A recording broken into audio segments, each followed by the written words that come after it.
Hi there, it's Chris Hamilton here from SalesTipAday.com, and in this video tutorial I am going to talk about Google Places. And Google Places actually used to be Google Local Business, and you may be familiar with Google Places by when you put a search term in at Google and it pulls up something that looks like this, which is a little map. And in fact, I'm going to talk about how you actually can get listed on Google Places. So if you look at the third one down here, it's called Banbury Crossroads Independent School. And in fact, I'm doing a lot of work for these guys. It's a school that my kid goes to right now, and they're trying to draw in more students into their organization. So I've done some tweaks and stuff to their website and also in Google Places to actually get them ranked up higher. So what I'm going to do, I'm just going to go log into Google Places and just show you some of the things that you actually have to, that you should be filling in. So basically you go to Google and type in Google Places if you want, and that way you'll end up on a page. If you don't have a Google account, then you'll have to sign up for a Google account. You can do that on the Google Places side, or if you do have a Google account, you can actually sign in with it. So I'm just signing in right now. It'll take a couple of secs here. And I'll show you a couple of things. So you end up with the dashboard on Google Places. So at a high level, I'm just going to take you through some of this information here. There are actually I have two listings on here, and what you'll find is when you're on Google Places for the company address that you have, or for the company that you have to claim your listing. And this was a listing that wasn't claimed on Google Places, so I made my own one up actually. And the interesting thing here is that with this dashboard, you can see some of the results that start coming through with how many impressions show up on a map over a 1 month period and how many times someone has taken some sort of action through on that. So I'll click on this right now just to show you kind of the results that come out of this thing. And the interesting thing about this is that back in January, April timeframe, or sorry, January, February timeframe, when I started working with the school here, they were getting very low hits. They were probably getting about 20 or 30 impressions a day, and I just tweaked some of the stuff in Google Places in the information to actually get them a higher ranking, which I'll show you about in just a couple of seconds here.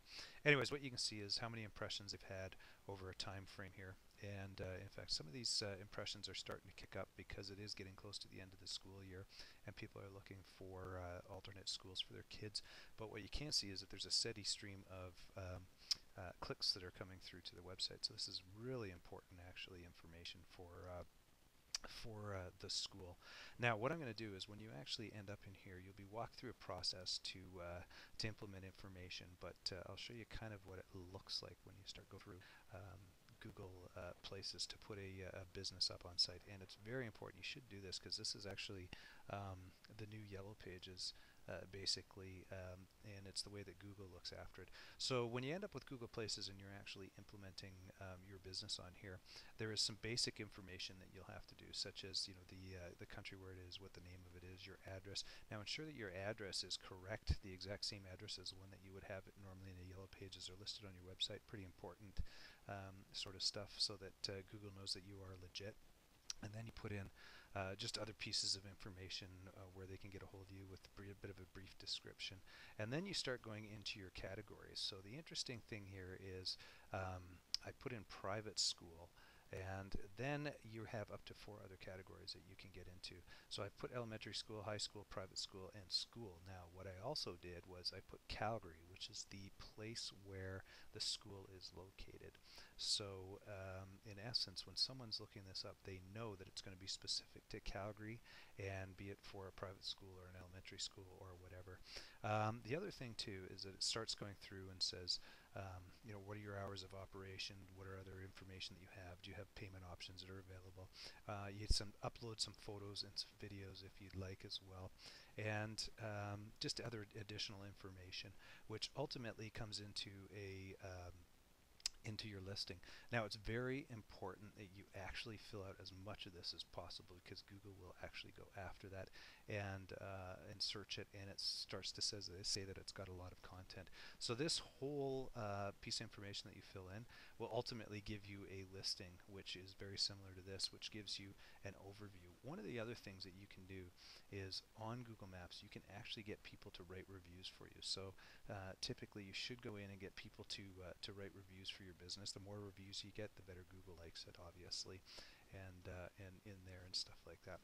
So anyways, a long story short on Google Places is that if you own a business or part of a business or run a service business or whatever it is, you should get your listing put on Google Places. You need to claim your listing and then fill it out as much as possible. It's a tremendous way to drive traffic to your website. As I say, for Banbury Crossroads Independent School, back in the January-February timeframe, they were getting about 700 to 1,000 impressions a month, and now they're up to about 8,000 to 8,500 impressions a month, which is driving much more traffic to their website. Anyways, at the end of the day, that's what you should be doing. It's Chris Hamilton here with salestipaday.com, and for more sales and marketing related information, go to www.salestipaday.com, or you can email me at chris@salestipaday.com. Thanks a lot. Have yourself a great day.